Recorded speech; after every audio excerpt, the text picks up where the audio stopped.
कोकणातील प्रत्येक अपडेट जाणून घेण्यासाठी आजच माझे कोकणच्या सोशल मीडिया प्लॅटफॉर्मला लाईक, फॉलो आणि सबस्क्राईब करा। रायगड जिल्ह्यातील ऐतिहासिक पाचाड येथे राजमाता जिजाऊ यांच्या 427व्या जन्ममहोत्सवाचा सोहळा आज सकाळी 10 वाजता मोठ्या उत्साहात पार पडला। रायगड जिल्हा परिषद आणि पाचाड ग्रामस्थ यांच्या संयुक्त विद्यमाने आयोजित या कार्यक्रमात राजमाता जिजाऊ यांच्या समाधीस्थळी अभिषेक, पूजन आणि आदरांजली अर्पण करण्यात आली।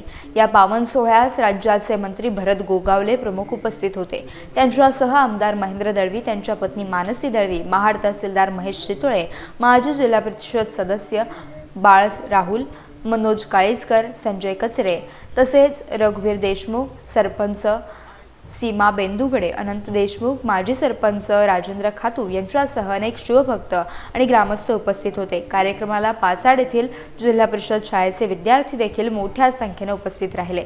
राजमाता जिजाऊ यांच्या कार्याचा आणि संस्कारांचा वारसा पुढील पिढीपर्यंत पोहोचवण्याचा संकल्प यावेळी व्यक्त करण्यात आला।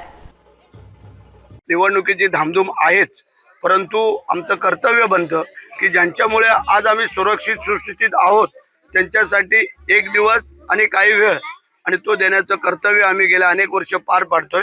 त्यात आम्ही त्या कर्तव्यरूपी सेवेला आम्ही इथं हजर झालेलो आहोत सगळे लोक। बरोबर आहे, परंतु पुरातन खात्याच्या अखत्यारीमध्ये येत असलेला हा किल्ला आणि हे सगळं पुरातन विभाग आता तो वरचं काम चालू आहे, ते काम झालं का आम्ही खालच्या कामाला सुरुवात करणार आहोत। आपलं म्हणणं अत्यंत योग्य आणि रास्त आहे आणि हे जिजाऊ माँसाहेबांचा वाडा हा पूर्ववत करण्याची जबाबदारी आमची आहे आणि ते आम्ही करून घेतो।